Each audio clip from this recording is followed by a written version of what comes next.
Hello Voices, my name is Joe Troy and I'm a multi-award-winning voice actor, audio producer and host of the VOICEOVER'S audio adventure podcast, a bi-weekly show where I learn about the voiceover and audio industry and share with you all of the stories, tips and tricks along the way.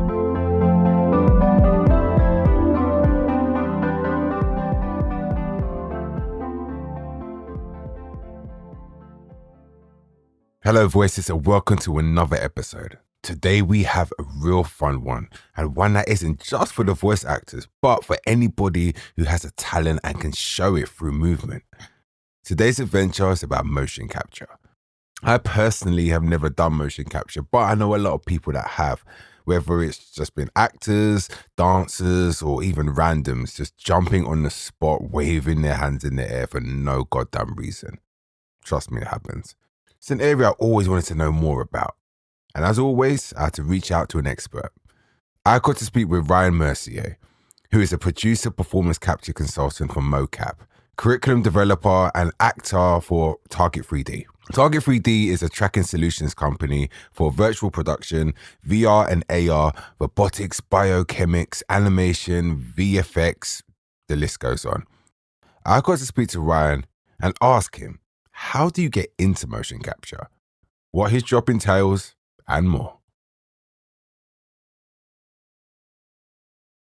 Hello and welcome to the pod. Hi Ryan, how are you today? Yeah, I'm good, Joe. Thank you very much, man. Thank you. Nice. Well, yes, we had a little chat before I hit the record button, but yeah, like I said before, I just want to know all about the world of MOCAP, or at least I know it's a huge niche, but let's touch the surface at least, so it can give people a little entry point, not only to what you do, but also the talent side as well. If you want to just introduce yourself and tell us a bit about yourself. So my name's Ryan Mercier. I'm a studio producer and performance consultant for motion capture and performance capture. I work for a company called Target 3D, and we are a company that specialises in tracking solutions. So obviously MOCAP is one, but there's other tracking solutions and virtual production solutions as well. So things like, the big LED screens to make Mandalorian and all that jazz. But it's fun. I suppose the main ethos of the whole company is to kind of understand that tracking and how we can use that. But I work on the studio side as well as doing I develop and create curriculum for MOCAP for training. So for actors and voiceover artists and theatre performers and TV and film folk that want to get into MOCAP to do that, but also deliver training and stuff for anyone who wants to get into kind of the technical side of it as well. So how did you get into it? In a nutshell, because I'm sure your journey is very long, but how did you get to where you are now, and was it a passion of yours? So my background's actually in acting. I was an actor still am an actor, so I'm not going to say was. You never stopped, still got my agents and all that jazz. So I was working, delivering training to film students at a film school at the time, and a friend of mine had just started up with this company, and I flippantly said, "Oh, you should do workshops for actors wanting to get into MOCAP," and then we just evolved the kind of training from there, and then from that point I started working as a performance consultant on MOCAP shoots and performance capture shoots, which means I work with our crew, the internal crew, or the freelancers on the crew from the studio side, but also work with the client and the animator to get the most out of the performance with the MOCAP artist. So I spend most of my time in the volume. But yeah, so how I started though, that's I don't know, nearly 10 years, I guess now. Old. Yeah. I didn't have as much grey hair, dude. So. Well, just focusing more like what you do to start off with.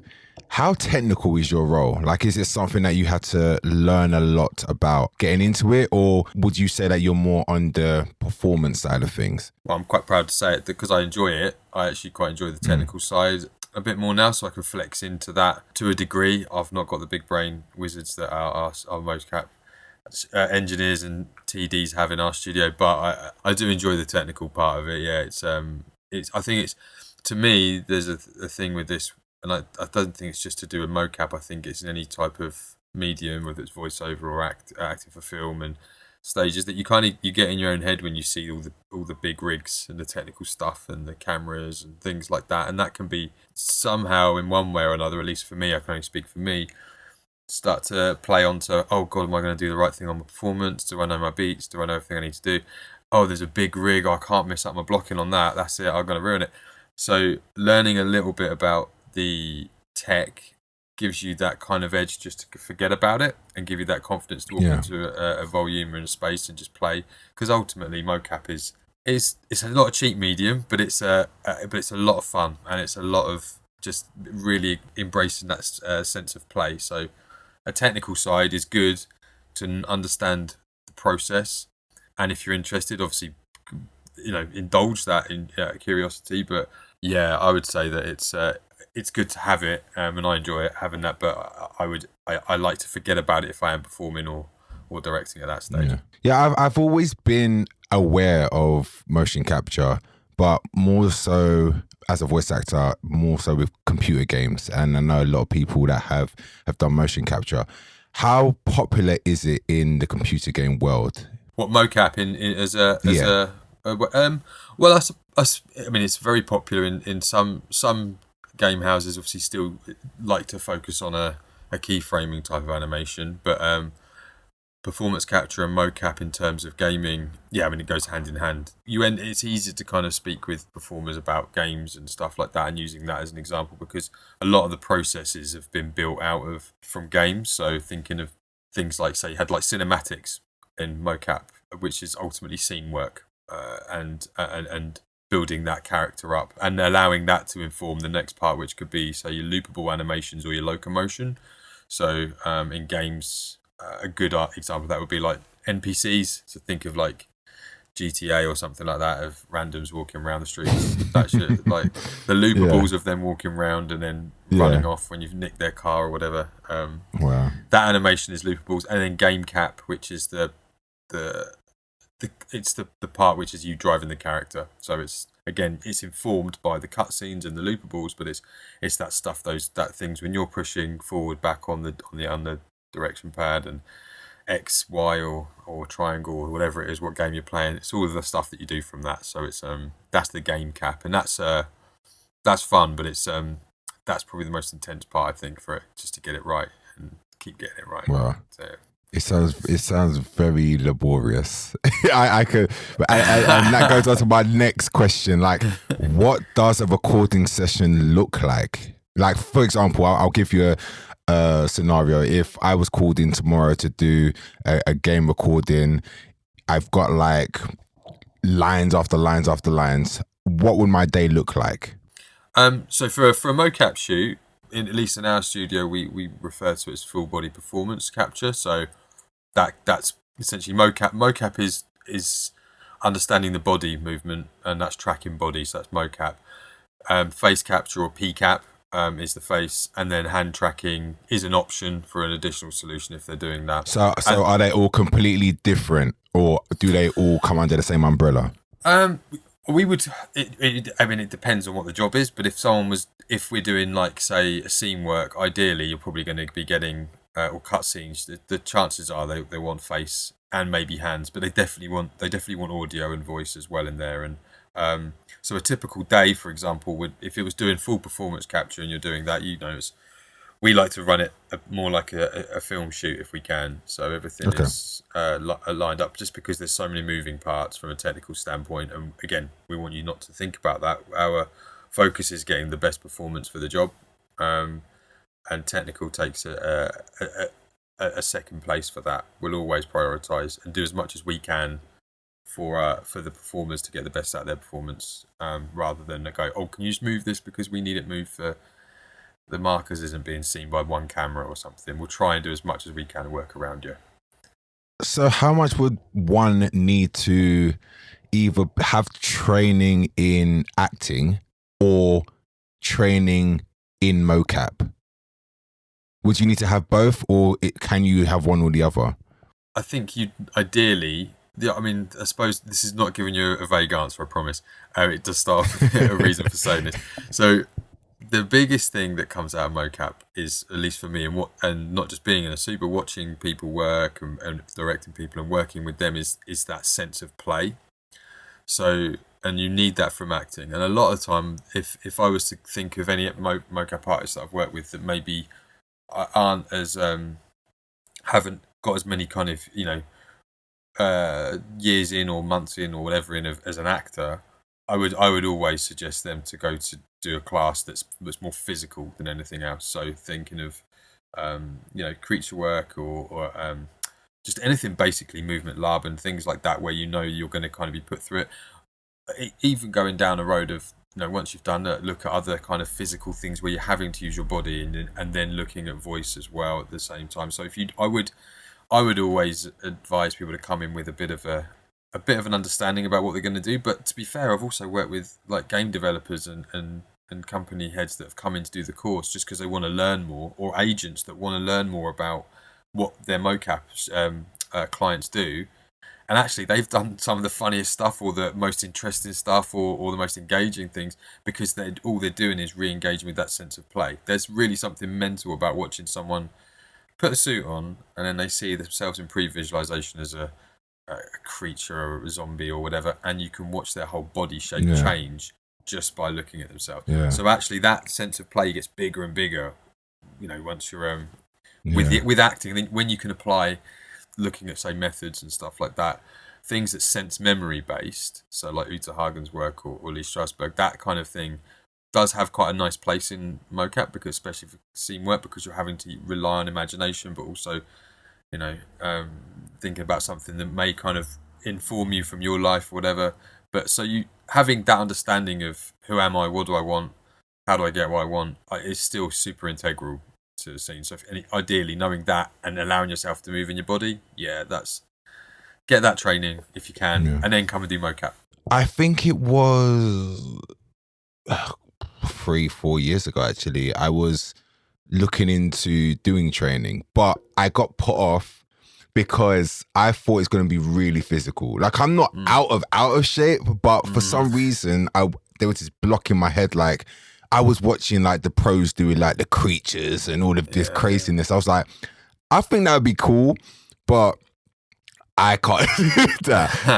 What does the training look like? And I know those are two different, ends of the spectrum. There's so many different types of movements, like you touched upon. Like, what would your training look like? Because I saw you do have training as part of your company. You provide that kind of thing. Yeah, so we do like an intro to MOCAP. Well, a staple of ours is the intro to MOCAP performance workshop. So we're just really focusing on, as it says in the title, introducing you to it. I wouldn't want to people like yourself. I don't, Joe. If you're thinking, oh, this is gonna be really physical, you're gonna do some silly stuff. Like, there's no doubt about that. Like, everyone does silly stuff in mind, but what it is a good challenge to think. Okay, well, and especially from a voiceover standpoint, you spend an awful lot of time solo and having to break down and understand that character. So the challenge is a personal challenge that kind of is still on anyone who comes to do it, is to rethink a little bit, just for 2 days, how you would approach a character, rather than being internal, just as a consideration from an external standpoint. So how do I breathe, or how do I move? What am I being informed by? And that type of thing. You can still use that, internal who am I, what I want stuff, because I would expect that on scene work. So for day one, for example, we would spend a lot of time understanding the technical processes, so walk cycles, range of motions, T-poses, loopable or locomotions, idle states, all those things that we either need for a job anyway, and you need that going to different studios. But then there's that understanding of, say, how do I approach a character work just with bare minimum time. I've walked in the room and they've said, you're playing a zombie pirate, and you're like, okay, cool. I know what a pirate is, not a zombie is. So specific. Here's a picture of it. Yeah. And I've got nothing here that looks like a zombie or a pirate, so I don't know where that's come from. The idea is you don't have a lot, but you have that physical thing. So at least you can see what you're going to be, if they've got a previs, meaning if they've got an early stage animation avatar or a treatment board or even a Pinterest board, anything that's going to inform us. And so the first day is we look at, from the play side of it, is understanding that breath informs everything, no matter what you're doing. So That was the biggest lesson I learned on my first mocap jobs, was just, it's okay to make noise even though we're just tracking your body. Like, do that, because your mocap is we're capturing all of your movements, and we're striving for, whether it be as an ogre or as a dinosaur or whatever, some kind of human likeness in its essence. So the best example I give is that if you think of old FIFA games, old like sensible soccer games, like 90s football games, and showing my age now, and all the crowd would just be kind of bare animation with this kind of sound. Do you know what I mean? Like, it was like a weird thing. And you watch that and you're like, okay, that's a crowd and it's a bit rubbish. And then you're playing the football and the animation's similar. And then now, if you play sport games or anything that's got a crowd participation, it's all very vocal, and what you're seeing is that shouting, that "Hey, come on!" all those muscles that are tensing from you breathing and making noise. It's a completely different version to not making any sound. So I really, really encourage anyone just to make noise when they're on a mocap shoot, to the distress of our front of house and reception team. But and that kind of that understanding, even character work from an outside perspective, like creature work, or creating something that's not thinking about, the intricacies of what they had for breakfast or whatever, and then thinking of other things like the environment. I mean, there's nothing in a space. It's typically, hopefully, air conditioned at this time of year, but there's nothing in that space. There's some boxes and some guns and whatnot, and you've got to make that, and that's where that's contextualizing that sense of play comes in a bit. If you're doing, it's not every mocap shoot, but most mocap shoots does have a lot of conflict, either with a gun or a sword or a katana or something. So, like, putting a gun or a weapon in someone's hand or something like that when they have to play like they did when they were kids, you get a lot of fun out of that. And so, and then process comes into it. How does somebody get booked for mocap shoot? Because you were talking about, a lot of extra work, and I could believe that there's a lot of extras that are needed for work. How would someone get booked for stuff like that? And is it something that you would do, or would you go through agencies? Do you need demos, etc., etc.? Yeah, that's a good shout. So in terms of there's so many ways of looking at this. So I mean, a lot of the time we think from a client perspective, someone will call in and go, "Oh, we got this job." And we have like a roster of actors that we've used, either have gone through the course or that we've worked with on a shoot. And we'll always recommend people we've worked with, because they know our volume, they know our setup and all of that side of it. And we've seen them work. But it's very dependent on the job as well. So if you need someone who's that it's a hockey game, ice hockey game, and you want someone to do some ice hockey stuff, we're not gonna go and find, Steve from HR to come and do it. We'd ideally go and find a hockey player. So if it's very specific, that's kind of, it's like going, if you've not had mocap experience but you are this, can we see if we can work with you somehow? That's one way. Yeah. But then the other way is that, voice work. If you think of games where there's lots of mocap artists that have been involved, thinking of examples specifically for like Baldur's Gate for like the last few years, has had so many, and it's an amazing thing, like so many mocap artists come through the doors for that. To get into that, obviously they would have needed to have some kind of, if it's, well, maybe not Boulders, but still, because it's a performance capture environment, they would have needed to have that experience or understood character work for that specific job. If you're looking to try and find work, yes, agencies, casting directors that are that often put up jobs and shoots, like Jessica Jeffries is like a very big casting director for performance capture, and there are other agencies that just have their kind of branch off of mocap performers. But the thing I would do is, if you're starting out in this, is to understand that a show reel for an actor or a voice reel, they're very different to a skills reel. Thinking, because a show reel is very close to a skills reel. A show reel, you're told not to have a montage, at least as I was back in the day. Like, start on a clean, medium, close-up frame of view, so we understand who's this thing, and that stuff's still applicable. But for a skills reel, if you've not done much mocap, then seeing what you can do physically, that you're kind of, that you tick boxes for, you want to get into doing, even if it could be anything. It could be from keepy uppies to being a mixologist and flipping cocktail glasses all over the place. It doesn't, honestly, physically, it's something that's kind of interesting.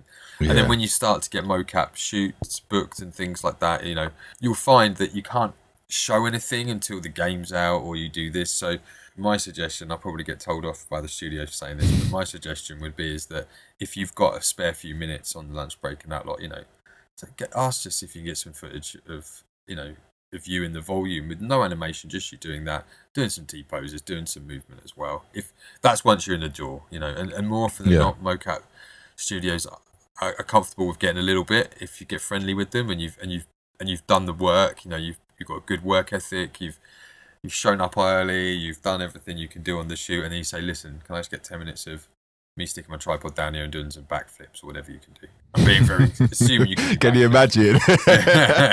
Just random backflip. Yeah. What's he doing? But that kind of tenacity, like I've seen that in MOCAP artists before, and it's paid dividends. So it's kind of, I would do that. So it's such a. Just acting is such a little village, isn't it? Performing with a voiceover as well. Everyone's going to know someone who knows you, and the idea is your reputation is currency, and they want you to have a good work ethic. So if I saw that, I'd be like, yeah, come on, let's just do that. Let's shoot something real quick. And then what if somebody wanted to do what you're doing? Like, what advice that you would give to them? I just have your eyes. It sounds like I sound like I'm being really vague, Joe. No, give it to me. I personally feel like it's just being aware and having your eyes open to what's going on and being curious. I like I say, my background is in acting, but I adore film and I adore video games. And my other half will be sat watching Married at First Sight, and I'll be on my Steam Deck, whatever I'm doing, playing something, and I always have that thing of going, okay, if I was in this, that's cool scene, or this worked this way. So just being aware of that, having an understanding of who are the big MOCAP studio houses. Not only that, what are the universities that have MOCAP studios as well, things like that, because what you find is that some may not have acting courses that are using that, but they need MOCAP artists, or they need people that have got experience. So I'd always suggest that. But from my side, for my work, it's understanding the workflows a little bit. So how long does things need in a job? But a big part of my job is pre-production, and is breaking down complexities and how long they need for a certain take, or what they're looking to get out of that certain take, and how does it stitch together. So I don't need a big bit of technical understanding. I just need to know if there's two people that are kind of rolling all over each other, for example, that's complex when it comes to post-production. So we need to block that, or we need to think about that. If it's I don't know, if there's a lot of voice for it, and we're trying to capture voice, what can we do? What can I do in my studio to make that a good place to make the audio usable and stuff like that? So there's other kind of things that come into it or play into it quite a lot. Well, Ryan, I know we've only scratched the surface. I know there's so much more to your job and what you do, but is there anywhere that people listening can maybe find some more information or just learn more? Yeah. So obviously socials is always good. Target 3D, we have if you go on, we have two sites. So there's a studio one, which is our studio site, Studio Target, or studiot3d.com, and then target3d.co.uk has our workshop dates. So we've got one coming up. I don't know when this is coming out. So one in the summer in August. And it's coming up soon. All right, fine. And then one is in October. And then we obviously run them. We do other masterclasses as well. So we've had some great MOCAP directors come in and voice artists come in and do some cool stuff with us. Well, Ryan, I won't keep you for much longer, but yeah, thank you for your time. And it was great to talk about MOCAP. I've learned a lot. You might see me at one of the workshops. I hope so, John. I'll go to the gym first. I'm going to go to the gym first, but yeah, you might see me. But yeah, thank you again. And yeah, good luck with the rest of the year and your projects coming up. Thank you very much, man. Thank you very much. Have a good one. So what did I learn from today's conversation? As much as movement is the name of the game, sound is also a major component of what is required. Every breath you take or quirks that make you or the character more distinguishable, you should make. You have to consider all the aspects of the performance, not just the movement. There's so much to consider when thinking of motion capture. It's not just about computer games, and you don't need to be an actor or the fittest person in the room to do it or even be good at it. Just be willing to move, willing to let yourself go, and most of all, have fun. And finally, whatever you are good at, make a demo and show the world. If you juggle, show it. If you can dance, show it. If you can do backflips, show it. You never know when someone will be looking for someone with your specific talent. So go for it. Thank you, Ryan, for joining me today and allowing us to peek behind the scenes of motion capture for at least a few minutes. If you would like to reach out to Ryan or Target 3D, you will find all of their details below in the notes as usual. That's another adventure done and dusted. Excited for the next one. Don't forget to like, subscribe, and share with a friend. And I will see you again soon. Bye.